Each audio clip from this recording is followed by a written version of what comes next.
Oh, hello there, YouTubers and creators, modelers. This is part 2 of the railway scenery, or painting the terrain, the railway scenery terrain for the tunnels. By terrain I mean the surrounding outcrop of the tunnel entrance.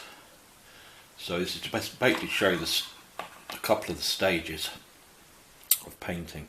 So that's its natural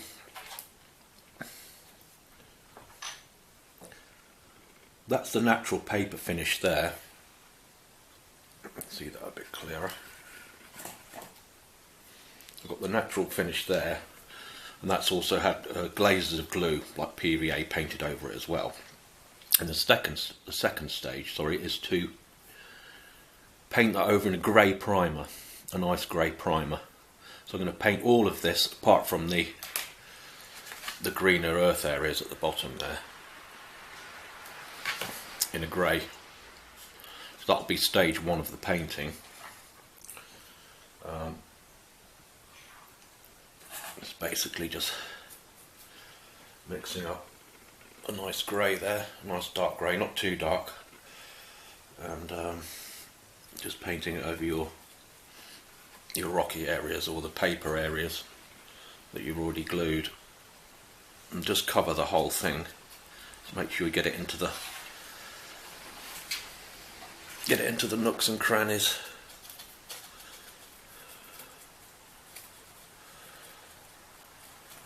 Of the whole model. Just basically cover the whole model down to there.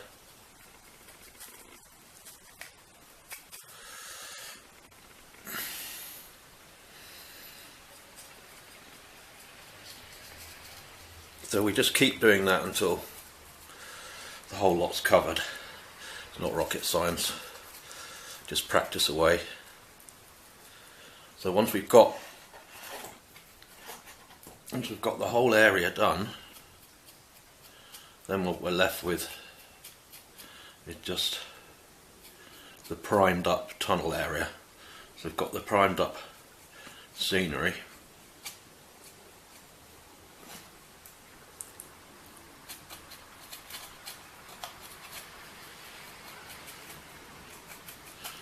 So that's the stage 1.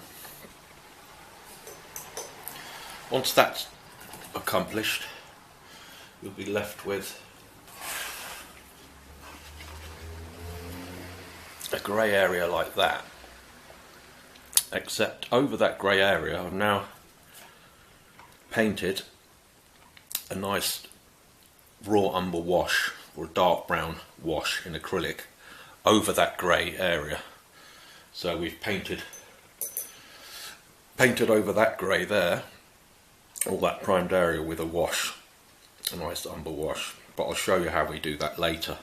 This is just the introduction here, part 1 of the painting. So I'll be back shortly for the next little chapter. Hang on, folks. Right, okay, we're back now. What I've decided is that the grey prime here is a little too dark. So I've lightened up this part of this side with a lighter grey. Mix that lighter grey there. As you can see, it's a kind of mottled effect. So to do that, we just a touch of the lighter grey and kind of stipple it in, because you don't want to cover the whole of the primer coat in a lighter grey. You want some of the dark showing through, so you get these variations in light and shadow and texture on it. Incidentally, when you're out, the best place to get inspiration for model terrain, or any kind of scenery really, is nature. When you're out near rivers, look at the bridges, or near railways, not too close to railways obviously, but look at the textures on them, the weathering, because they're not really clean. Unless they're brand new, they're not going to be sort of really pristine, clean structures. They're all going to be a little worn and weathered. But anyway, if you look at rock formations, you know, in nature, and it'll just give you ideas. I mean, it doesn't have to be, I'm not saying it's got to be as realistic as nature. Some people go for that effect. I don't think it's that important. I think you've just got to get more of an impression. Because, you know, ultimately the model is not real anyway, it's a model. You just want to give that impression. But saying that, some people like to show their modelling skills off, and there's certainly nothing wrong with that either.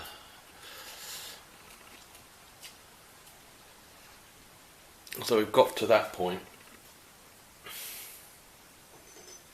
Now you can see where I've mottled it with the lighter grey as opposed to that side there.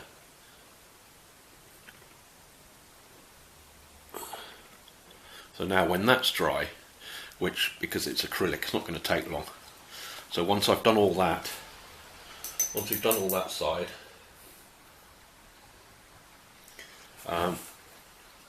then I will apply the dark umber wash to the whole of the model, and then we can take it to another place. Okay, so we'll be back shortly when this is dried. Okay, so this area now, the greyer mottling is all dried. That's rather nice like that. I mean, some people could actually leave that for their final finish of the tunnel if that's how they wanted it to look. I personally want to weather things a bit more and add a little bit more detail. Which brings on to the next part. Here, the small area of vegetation, well, I'll call it vegetation, you can just see there the orange and green. The orange and green was actually the original colour of the card. So now it's glued on and glazed with PVA, but because it's that original colour, I mean the orange can work as well like that in a natural way. Obviously there's orange in nature, but what I've done, I've added a darker green wash to it. Some of this here, so that's another acrylic mix, a dark green mix there, and that will be applied. It's basically to these areas, so like these areas here, which you can again dapple it on, and just stipple it over, and that tones it down and just gives it more of a vegetation look, natural vegetation. But so if we, there's certain areas with it there, you can darken it or lighten it. Don't forget, you don't just have to use this green, you can use other washes, lighter greens, and bits of, add bits of yellow in it, or whatever takes your fancy really. But it's just to sort of try to unify the whole scheme a bit, integrate it, and just tone it all down.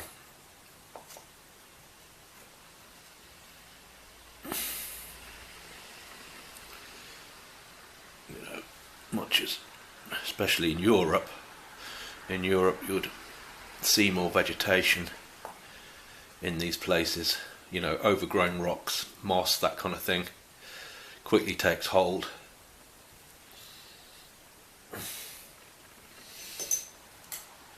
Well, there we can.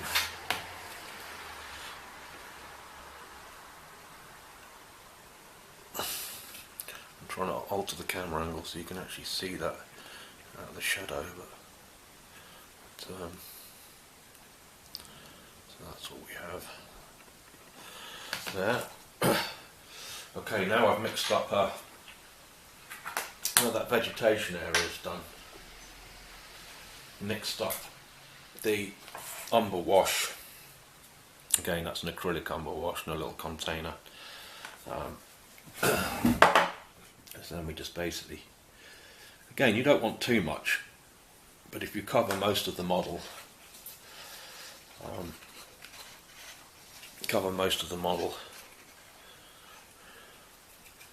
again you can stipple it and scrub it in to certain areas. Again, that just tones the whole thing down a little. I mean, when you finish this, you know, as I probably mentioned, if you find it's a little too dark for your taste or your particular layout, your model layout, just add touches of white or lighter browns, redder browns onto it. You know, there's an endless variation that you can experiment with. There really is. You find your own way. You know, so we just scumble that over there.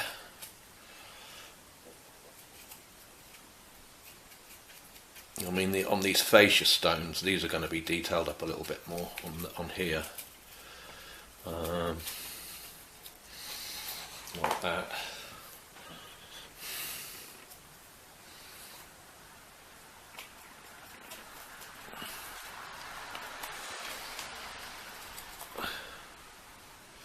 So this will conclude this part 2 of painting the railway tunnel scenery, painting the terrain. This is part 2, and this will conclude this. The next video will be the finished tunnel entrance. I'll have added more detail and it'll be the finished job. Oh, just one final point. That's it. So if you just scrub it in.